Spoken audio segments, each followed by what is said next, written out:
Headache. In that, I see individual apparel. Historically, it's 160, 250, 160, and then it's going up to 360.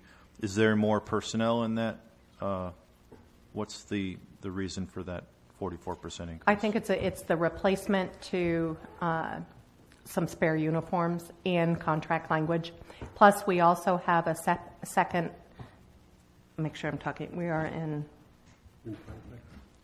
communication, right? In communication. Yes. Okay. So fire prevention would be the second inspector. Right. So it's mainly, I can get you the details, but that particular line item, I believe, is just contractual language, and based upon historical usage, they haven't used it all. The other thing, the technician is allowed a jumpsuit coverall, and I think this is the first year that that was in the contract language. So if we have an item, let's say the budget is approved and it's $250 for, let's say, 2017. The end of the year comes around and that's not all expended. What happens to that There's two budget money? pieces that can happen.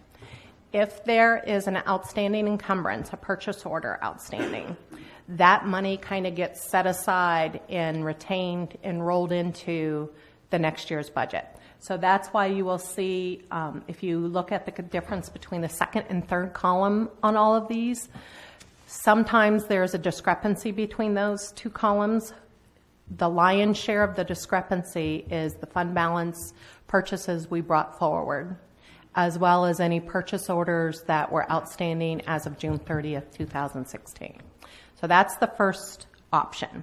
If there are no purchase orders outstanding, it lapses into fund balance, and that enables us to fund other one-time options. What happens, and I see this in other budgets, a budget will be set to approve X amount of dollars for item X.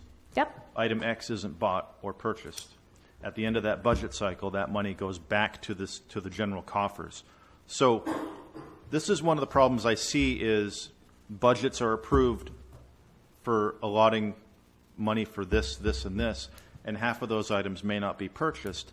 That affects the tax rate. That affects everything. That money goes back into the general fund or wherever it may go without the items that it was approved for being purchased. What I would like to see is a little tighter use of the funds. So if the council approves a budget and the budget is individual apparel, I want to see every dollar of that spent by the end of the budget. What I don't want to see is it being carried over to the next cycle and kicked into the general fund. Well, what I would caution you against that for a number of reasons, because that kind of is the order that you guys need to go spend the money, and if you're $5 left, you need to go spend it. I'd rather have that money lapse. Secondly, if you look at the overall budget, we're spending at I think our spending At 98.7 was last year's. Yeah, so 98.7% of the operating budget on the expense side was spent last year. So that left relatively small amount. We are not supposed to go over budget, so you need to have a little bit of slack in there.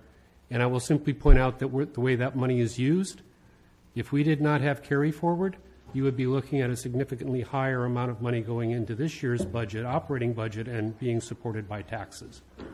So I think there's a balance there. I have always felt like you ought to spend somewhere in the range of 97 to 98% of your operating budget, because you also don't know when there's going to be an emergency. You don't know, for example, we haven't budgeted for tires. One of the fire trucks runs over something, and we have to buy tires. We try to find money elsewhere in the budget and move it to cover it, rather than having to come back to you folks every day and say, hey, we need a $1,200 tire for a fire truck. And I understand that. And in this particular case, we have a 44% increase where the previous year we spent 40% under what was budgeted with no substantial change to that spot on the budget. So in this case, it's a large percentage when the utilization of those funds previously was not, by 40% met. So this is a big percentage. I'm not talking 10%, 5%. That's understandable. So that's just an observation from my point of view. I guess I'd add two more comments in addition to what the city administrator said. is we are one of the few municipalities in the state of Maine that does not budget a contingency anywhere within the budget. So one of the things we caution the department heads, especially as storms keep occurring with, winter ops are on weekends and so forth, if PW goes over budget substantially, we have no contingency to absorb that.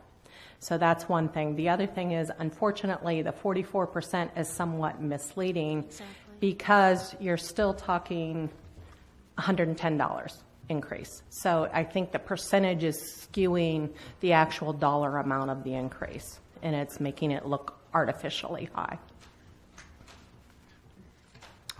And Heather will come back with more detail on exactly what's in there, right? Thanks. Councilor Cloutier? So I just want to come back to what you said, Ed. So, and I guess what you also said, Heather. So it goes into fund balance, correct? Correct. Is one of the instances. And then we use fund balance, like we did last year, to keep the tax rate down. And like we've proposed this year. Right. Okay. Yes. So it is actually going back to the taxpayer in the form of keeping taxes Right. lower than they would be if we didn't have the fund balance. Right.